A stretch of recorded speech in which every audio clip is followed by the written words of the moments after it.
Good morning, everybody. Colin again with Buffalo Dent Repair. Today I got a Silverado tailgate that I'm working on here.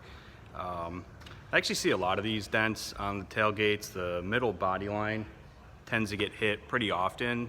So I've worked on, I don't even know how many of these already. So something I'm super familiar with. So I wanted to show you exactly how we get in there and are able to fix these, because this, like I said, is a very common one and shows off really well how we go about fixing these dents. Here is the damage.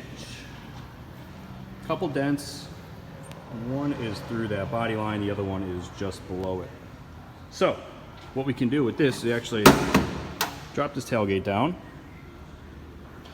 and once you remove this back plate, which is just a few torque screws, then that gets us access to get the clips off of this top plastic piece, which is this piece here on top.